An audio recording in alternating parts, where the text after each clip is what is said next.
I am Brittany, 32 years old, and I still cannot believe what happened at my brother Tyler's engagement announcement party last month. The moment my mother proudly announced she was gifting my townhouse to the happy couple, my world shattered. The same townhouse in Brookline, Boston that I had poured $60,000 into renovating. Mom casually told me, "You need to move out," like she was asking me to pass the salt. Then came Tyler's text, "Move out immediately. You have 1 week." That was when I decided to quietly hire a crew and give them all a surprise they never expected. It started at the family dinner a week before the party. Mom said, "We just can't afford the flight to come to your wedding." But later I saw their photos on Facebook laughing with wine by the pool, surrounded by friends on a luxury trip. So I left one comment, "Looks like you found the money after all." 1 hour later, 15 missed calls from them panicking. I calmly replied, "5 minutes left." They blew up my phone demanding I delete it, but I let the timer run out and blocked them temporarily. That public call-out exposed their lies, and it was just the spark. At the party, the real betrayal hit, announcing my home as their gift without asking me. I felt the rage build, knowing I'd fought for every inch of that place. The renovations all mine, from the custom kitchen to the smart home setup. They thought they could take it. But I had a plan to strip it bare. They wanted my house. I'd give them one, but not the one they imagined. Before I dive into my story, I'd love to know what time it is where you are and which city you're in. It's amazing to see how far these stories travel. Comment below.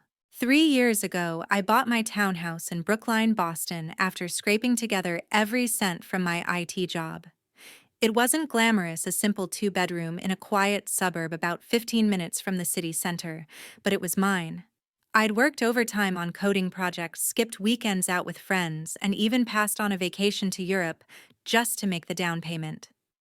When I finally closed the deal, it felt like I'd hit a major milestone, like scaling a mountain after years of prep. My relationship with my family has always been tricky, especially with my younger brother Tyler. He's 29 now, 3 years younger, but our parents treated him like he was the star of the show from day one. Growing up, the favoritism was obvious. Tyler got the latest video games while I made do with secondhand books. He went to art classes every summer, expensive ones that let him paint and sculpt, while I stayed home because the budget only covered one kid. For his 16th birthday, they bought him a used car, but I rode the bus until I saved up for my own at 20. Our parents, Daniel and Amber, never hid it. Dad would pin Tyler's mediocre art projects on the fridge like masterpieces, but my straight A's in school got a shrug and, "That's expected from you." Mom rearranged family plans around Tyler's hangouts with friends, but mine always took a back seat. The message sunk in early: Tyler was the one they invested in, and I was the reliable one who didn't need the spotlight. It stung, but I pushed through, focusing on building my own path. After high school, I dove straight into IT work, instead of college, taking online certifications and freelance gigs to build my skills. By 29, I'd climbed to a solid position at a tech firm, handling software development for small businesses. That's when I saved enough for the townhouse down payment. The day I signed the papers, my hands shook, not from nerves, but pure excitement. My parents showed up, but their reaction was flat. Dad questioned why I didn't pick a fancier area closer to the city, and Mom asked if I was rushing into it alone. Tyler didn't even show. Once I had the keys, I threw myself into renovations. The kitchen was outdated with cheap cabinets and linoleum floors, so I spent $12,000 on stainless appliances, granite counters, and a subway tile backsplash. The bathroom got an $11,000 overhaul, new vanity rainfall shower head, and heated floors. I replaced the old carpet with hardwood throughout for $15,000, added recessed lighting and ceiling fans for $5,000, and used the rest, about $17,000, on paint fixtures, a smart home system with voice controls, and a small backyard garden with raised beds and outdoor lighting. I did a lot of it myself on weekends, learning to handle tools and design apps to plan layouts. My fingers were always sore from sanding or wiring, but each change made the place feel like an extension of me, independent and put together. When it was done, after 6 months, I threw a casual open house. My parents came, and Tyler dropped by for a bit. Dad critiqued the lighting angles. Mom said the colors were too bold for her taste, and Tyler just grabbed a drink from my new fridge without much comment. Friends from work raved about it, though, asking for tips on their own projects. I kept ties with the family anyway, monthly dinners at their place in a nearby suburb, holidays, the occasional call. They were family after all. I even gave them a spare key for emergencies, like if I traveled for work conferences. Mom pushed for it, saying, "What if you need plants watered or get locked out?" It seemed practical then. I didn't imagine they'd use it against me. Things with Tyler stayed surface level but okay. He'd text now and then about his art gigs or life updates. When he started seeing Paige 2 years ago, I tried to connect with her. She seemed decent from a middle-class family with expectations about stability that Tyler struggled to match on his irregular income as a freelance artist. I noticed him upgrading his wardrobe, leasing a nicer car, and talking about upscale neighborhoods, way beyond what his commissions covered. I should have caught the hints, like when he visited and eyed my renovated space more closely, asking about home values in Brookline, or complimenting the garden setup for Paige's potential interest. But I brushed it off, still hoping for a real sibling bond. The favoritism never fully stopped. Even as adults, they'd bail Tyler out of small debts or cover his supplies while my achievements got polite nods. Once, when I mentioned a work promotion, Mom shifted the conversation to Tyler's latest exhibit. It built this quiet resentment, but I channeled it into my life. The townhouse became my escape, a symbol of what I'd earned without handouts. Looking back, those patterns set the stage for what came next. I didn't realize how deep the imbalance ran until it hit my doorstep, literally. I never expected that doubt to turn real at a party soon after.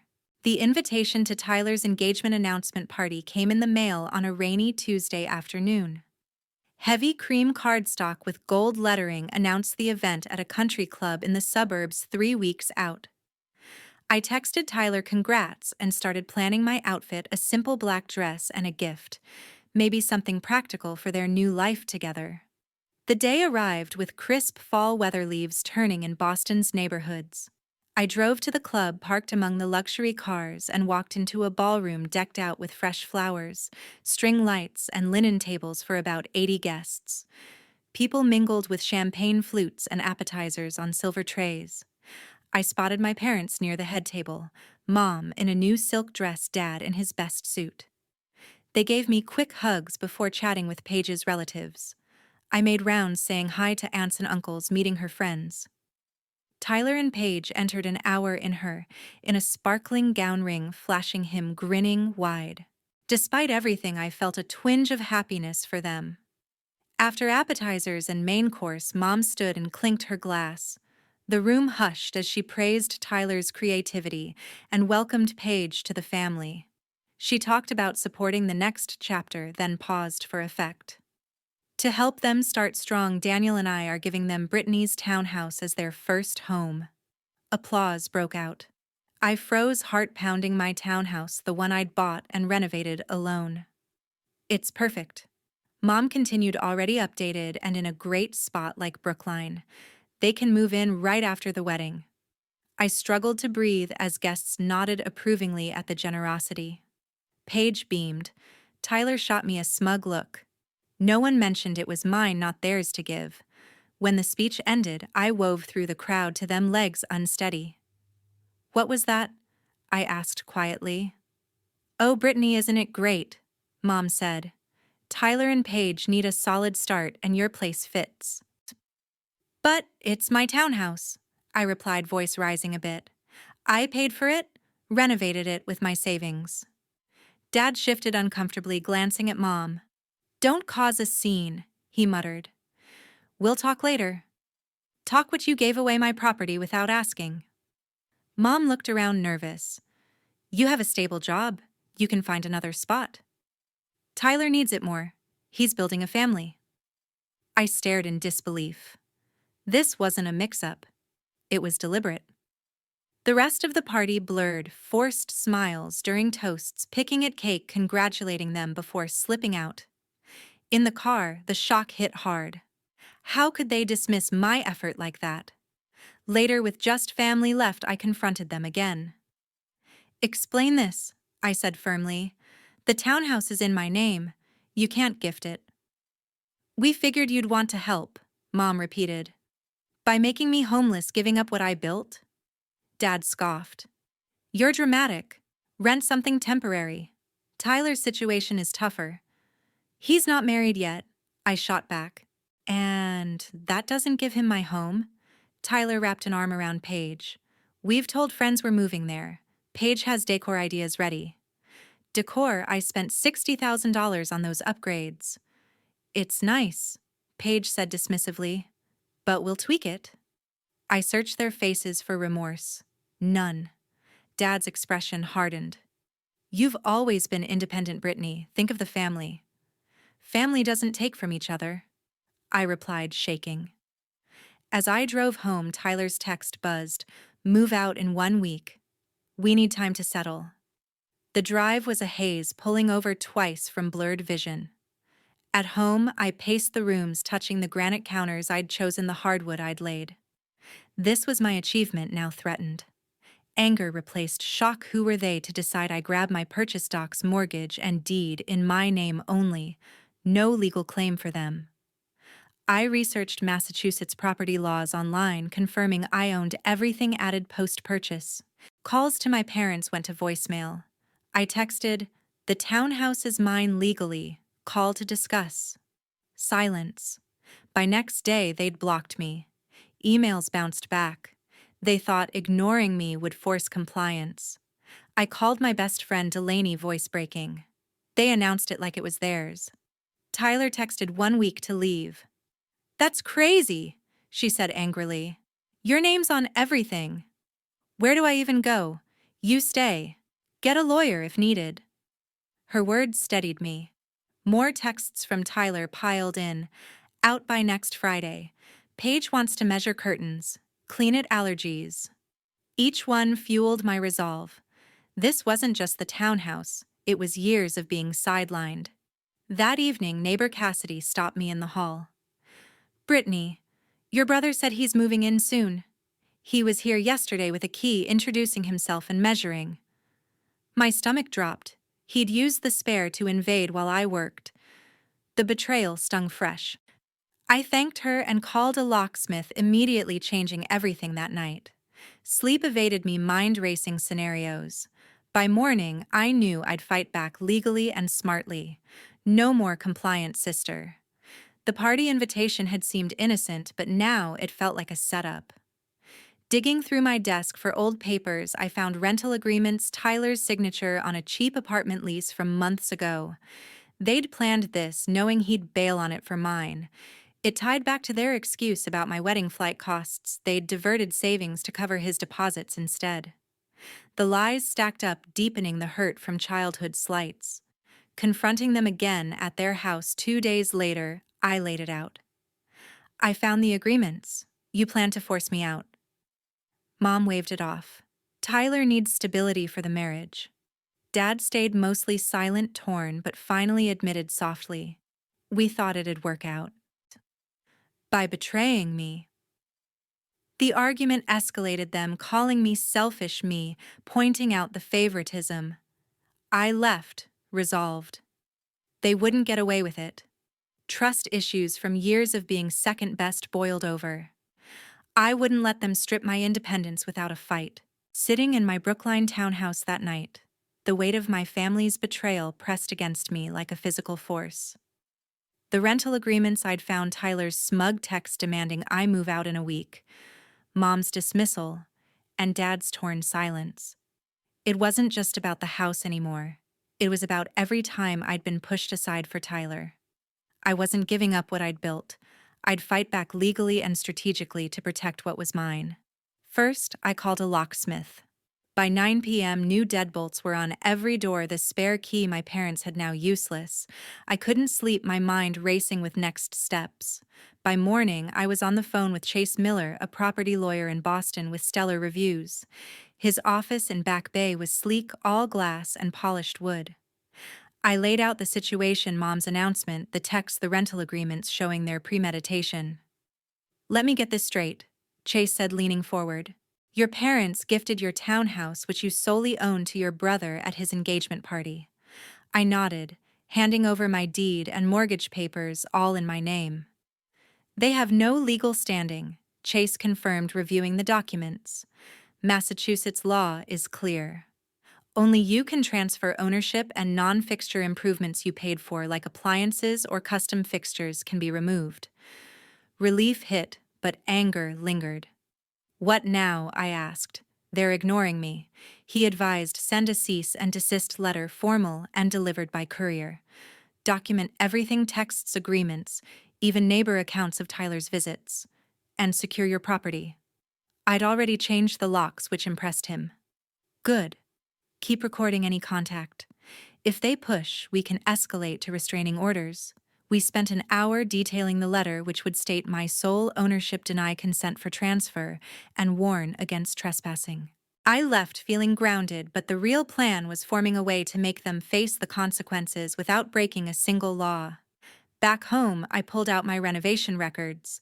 Kitchen, stainless fridge, gas range, dishwasher, granite counters, custom cabinets.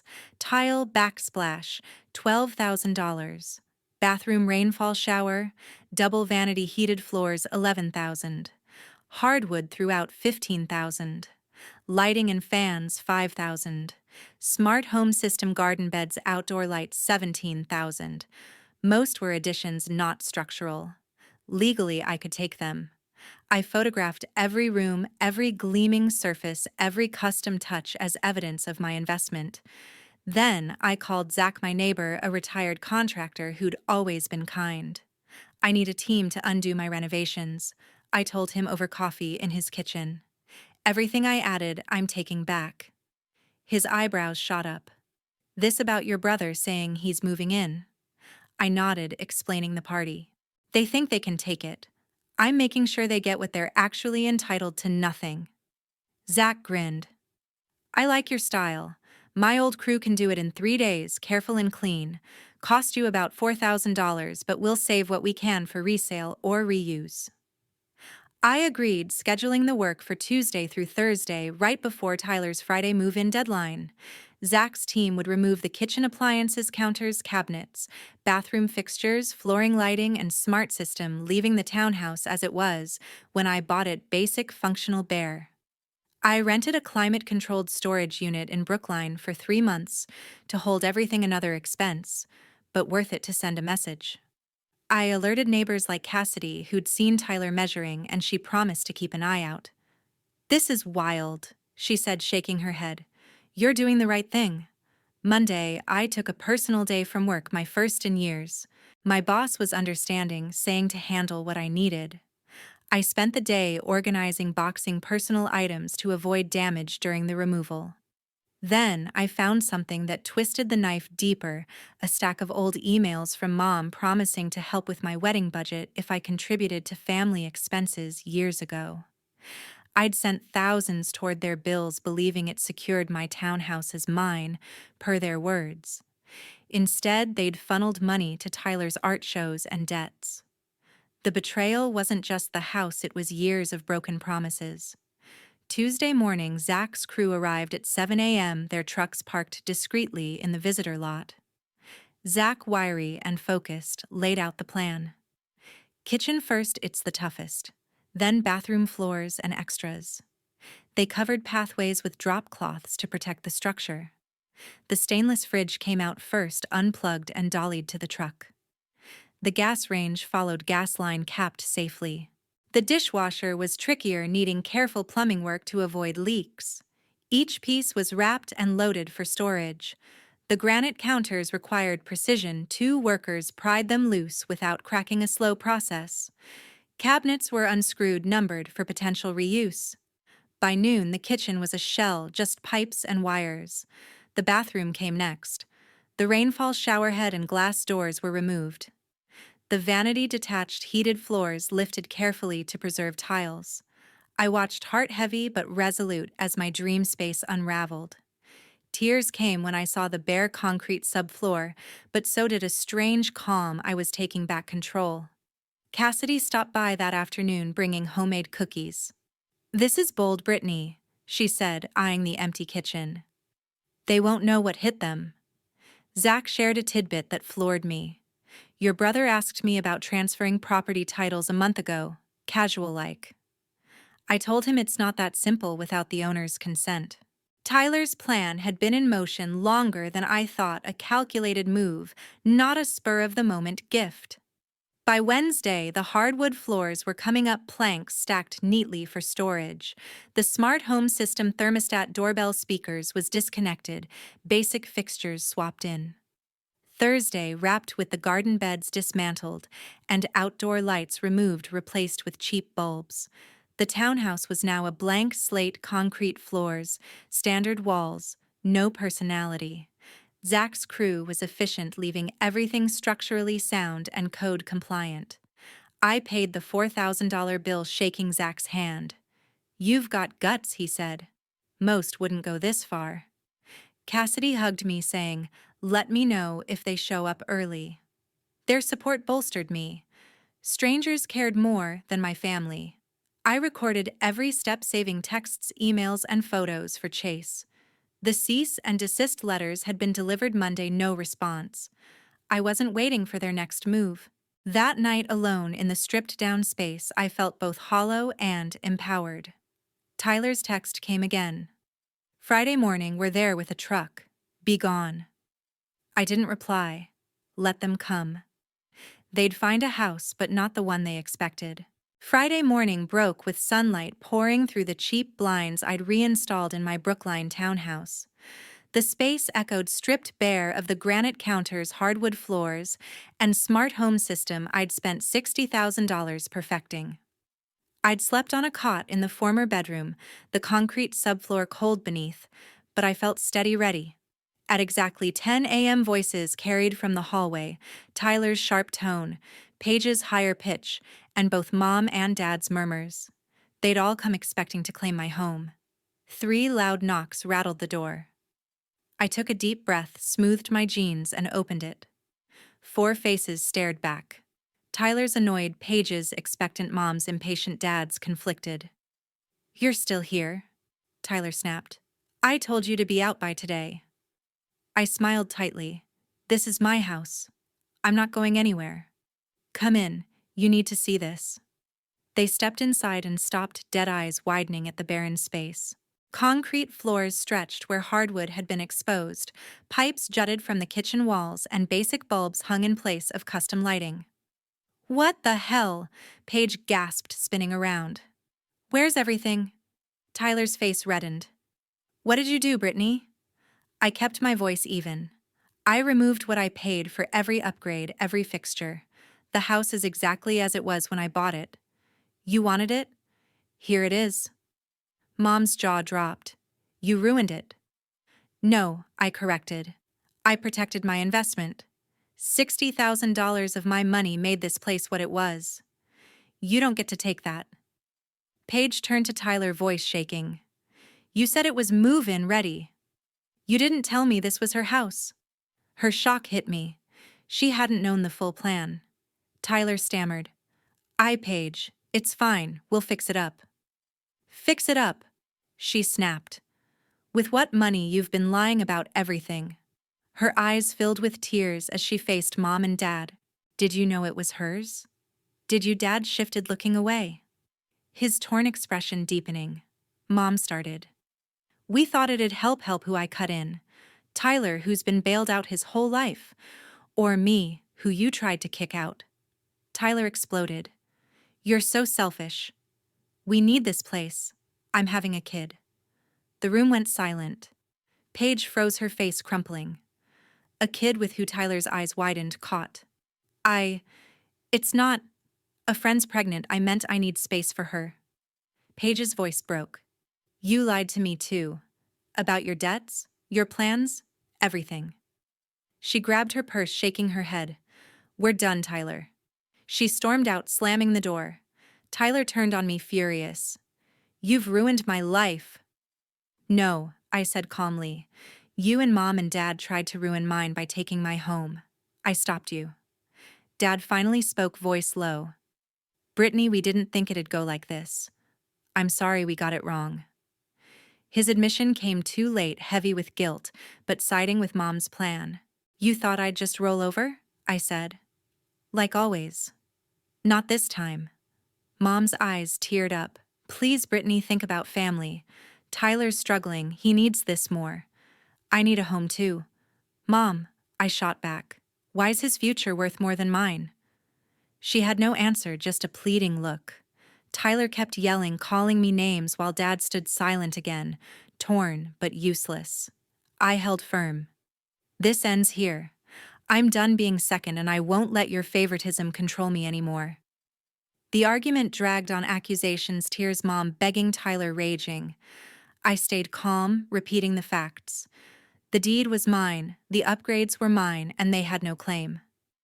Finally, they left, Tyler slamming the door so hard it shook the walls. I stood in the empty space, adrenaline surging but a weight lifting. For once, I'd stood my ground. The next week, I listed the townhouse for sale. A young couple bought it fast, excited to customize the blank slate. The sale covered my costs and more, letting me put a down payment on a condo in Jamaica Plain, a vibrant Boston neighborhood with tree-lined streets. It was smaller but felt right, untainted by family drama. I moved in within a month, setting up a new life. I blocked Mom, Dad, and Tyler's numbers that same week. No more texts, no calls, no family dinners. I declined every invite, deleted every email. Tyler and Paige's breakup spread through family gossip, her trust shattered by his lies about money and the kid. I felt a pang for her, but it wasn't my burden. My parents tried reaching out through mutual contacts, but I shut it down. This wasn't about anger anymore. It was about protecting my peace. Cassidy, my neighbor, stopped by as I packed. "You showed them, Brittany," she said, handing me a coffee. Not everyone would have had the spine. Zach, the contractor, nodded from his porch. "You did what you had to." Their words carried me through the move. Chase, my lawyer, confirmed the cease and desist had done its job. No further attempts from my family to claim the property. Walking away from that confrontation, I knew it was a clean break. No regrets. No looking back, just a new start, free from their control. 6 months have passed since that confrontation in my stripped-down Brookline townhouse. I'm settled now in my new condo in Jamaica Plain, a vibrant Boston neighborhood with colorful murals and cozy cafes.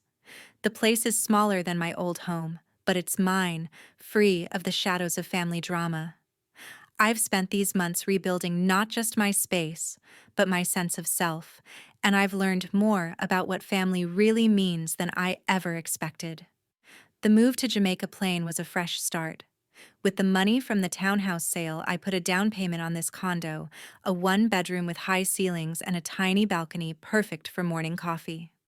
I took my time decorating, choosing warm oak floors, soft gray walls, and a compact kitchen with slate counters. The stored renovations from Brookline hardwood planks, some fixtures sold for a decent chunk, helping fund the new setup. I added a few plants to the balcony, a nod to the garden I'd lost, but also a symbol of growth. This place feels authentic, built on my terms. My career took off in ways I didn't see coming. The confidence from standing up to my family spilled into work. I landed a promotion to senior software developer 3 months ago, with a salary bump that made the condo possible. My team at the tech firm started trusting me with bigger projects, and I've been mentoring new hires, something I never thought I'd enjoy. It's strange how a crisis can unlock parts of you that were buried under years of self-doubt. I've had no contact with Mom, Dad, or Tyler since that day. Blocking their numbers was permanent. No texts, no calls, no holiday invites. Family gossip trickled through, though. Tyler and Paige's breakup was final. She left him after learning about his debts, and the secret about a kid with someone else. Apparently, he'd been dodging creditors for months, leaning on our parents to cover his lifestyle. Mom and Dad faced awkward questions from their friends at the country club who'd heard about the generous gift that fell apart. The social sting seemed to hit them harder than losing me. I didn't care to hear their excuses. Instead, I reconnected with my Aunt Karen Wilson, Mom's older sister. She called a month after the incident, having heard my side from a cousin. "Brittany, I'm proud of you," she said over coffee at a Jamaica Plain cafe. "Daniel and Amber have always favored Tyler. It's not right, and you didn't deserve it." Her words were a balm. She'd seen the pattern since I was a kid, even called Mom out on it years ago. Karen invited me to her family's gatherings where cousins and their kids welcomed me like I'd always belonged. It wasn't the family I was born into, but it felt closer to what family should be: supportive, not controlling. My friends became my chosen family too. Delaney, my rock through it all, introduced me to her circle. We do weekly dinners, rotating houses, sharing stories and laughs. Last month, we celebrated my 33rd birthday at a local brewery, and I realized I hadn't felt that light in years. Cassidy and Zach, my old Brookline neighbors, still check in. Cassidy texts me recipes, and Zach sent a housewarming plant for the condo. Their support reminded me that community can outweigh blood ties. Looking back, that confrontation was a turning point. It wasn't just about the townhouse, it was about refusing to be the family doormat. Growing up, I'd swallowed the favoritism, thinking it was my job to keep the peace. But when Mom announced that gift, when Tyler demanded my home, when Dad stood by torn but silent, it broke something in me. Not my spirit, but the part that always put their needs first. I learned to set boundaries, to say no without guilt, to value my own worth. Here's what I took from it. Family isn't always who you're born to. It's who respects you, who shows up when it counts. If you're stuck in a cycle of being overlooked or taken advantage of, recognize it early. Favoritism, lies, or control aren't love, they're chains. Setting boundaries doesn't make you selfish, it's how you protect your mental health, your peace. For me, cutting off my immediate family was the hardest choice, but it freed me to build a life where I'm not second best. Trust issues from years of being sidelined don't vanish overnight, but they fade when you surround yourself with people who see your value. I'd tell anyone in a similar spot, don't wait for permission to prioritize yourself. If you see red flags, excuses, favoritism, or demands that cost you your stability, draw the line. It might mean tough choices like walking away from people you love, but your well-being is worth it. You deserve respect, not just from others, but from yourself. That's what this taught me. Standing up isn't about burning bridges. It's about building a stronger foundation for your own life. Now I'm thriving in ways I couldn't have imagined 6 months ago. The condo is home, my career is soaring, and my chosen family, friends, aunt, cousins fills the gaps my parents and Tyler left. I don't regret a single step, not the confrontation, not the removal, not the cutoff. It's not about anger, it's about choosing me. Thank you all for listening to my story. It's been a journey, and sharing it helps me process it even more. If you've ever had to stand up to family or set a hard boundary, I'd love to hear about it. Drop your story in the comments below. And if this resonated, hit that subscribe button for more real stories about finding your strength. Your support means the world. I'm living for myself now, and that's the biggest lesson of all.